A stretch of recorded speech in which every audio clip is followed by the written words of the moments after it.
ഇറാനിലെ 3 ആണവ കേന്ദ്രങ്ങളാണ് ബങ്കർ ബസ്റ്റർ ബോംബുകൾ ഉപയോഗിച്ച് US ആക്രമിച്ചത്. എന്നാൽ റിപ്പോർട്ടുകൾ പ്രകാരം ഇറാനെതിരായ US ആക്രമണങ്ങൾ അവരുടെ ആണവ പദ്ധതിയെ നശിപ്പിച്ചിട്ടില്ല. ഇറാൻ്റെ സെൻട്രിഫ്യൂജുകളോ സമ്പുഷ്ടമായ യുറേനിയത്തിൻ്റെ ശേഖരമോ പൂർണ്ണമായും ഇല്ലാതാക്കുന്നതിൽ ആക്രമണങ്ങൾ പരാജയപ്പെട്ടു എന്നാണ് റിപ്പോർട്ട്.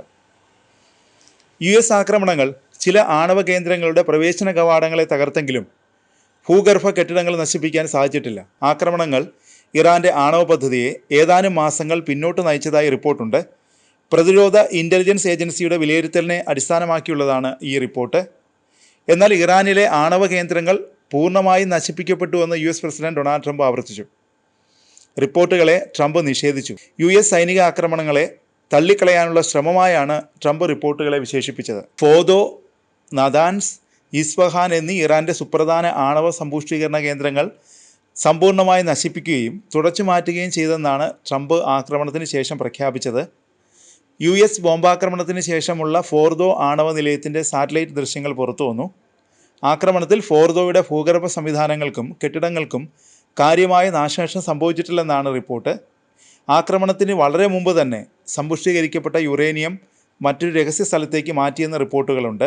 ജൂൺ 13 ഇസ്രായേൽ ഇറാനിൽ ആക്രമണം ആരംഭിച്ചത് ഇറാൻ്റെ ആണവ പദ്ധതികൾക്കെതിരെയായിരുന്നു.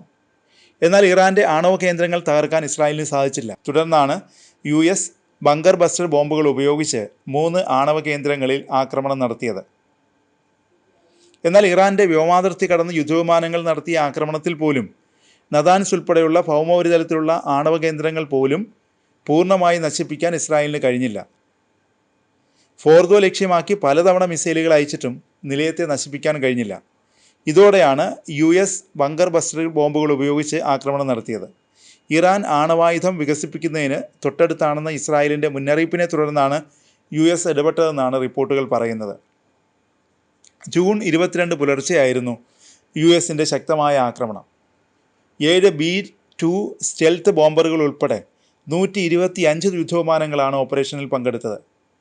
30,000 പൗണ്ട് ഭാരമുള്ള GBU-57 മാസീവ് ഓർഡൻസ് പെനട്രേറ്റേഴ്സ് എന്ന ബങ്കർ ബസ്റ്റർ ബോംബുകളാണ് വിമാനങ്ങൾ ഫോർദോയിലും നദാൻസിലുമെല്ലാം വർഷിച്ചത്. 200 അടി ആഴത്തിലുള്ള ഭൂഗർഭ കെട്ടിടങ്ങളെ തകർക്കാൻ ശേഷിയുള്ള ബോംബുകളാണിവ. ഇതിനു പുറമെ ഇസ്ഫഹാനിലെ ആണവ കേന്ദ്രത്തിൻ്റെ ടണൽ പ്രവേശന കവാടം ലക്ഷ്യമാക്കി 34 ട്രോമാഹോക്ക് ക്രൂസ് മിസൈലുകളും വിക്ഷേപിച്ചു. ആക്രമണം നടന്ന സ്ഥലത്തെ സാറ്റലൈറ്റ് ദൃശ്യങ്ങൾ പുറത്തുവിട്ടിട്ടുണ്ട്. ചിത്രങ്ങളിൽ ഫോർദോ സ്ഥിതി ചെയ്യുന്ന മലനിരകളിൽ 6 ഗർത്തങ്ങൾ കാണിക്കുന്നുണ്ട്. ഇത് ബോംബുകൾ തുറച്ചു കയറിയ സ്ഥലങ്ങളാണെന്നാണ് പ്രതിരോധ വിദഗ്ധർ പറയുന്നത്. എന്നാൽ ഭൂഗർഭ കെട്ടിടത്തിലുള്ള യുറേനിയം സെൻട്രിഫ്യൂജുകൾക്ക് ഇത് എത്രത്തോളം നാശം വിതച്ചുവെന്ന കാര്യം ഇനിയും സ്ഥിരീകരിക്കപ്പെട്ടില്ല. 40 മീറ്ററോളം താഴ്ചയിലുള്ള കെട്ടിടങ്ങൾക്ക് നാശമുണ്ടാക്കിയ സൂചനകളൊന്നും പുറത്തു വന്ന ദൃശ്യങ്ങളിൽ വ്യക്തമല്ല.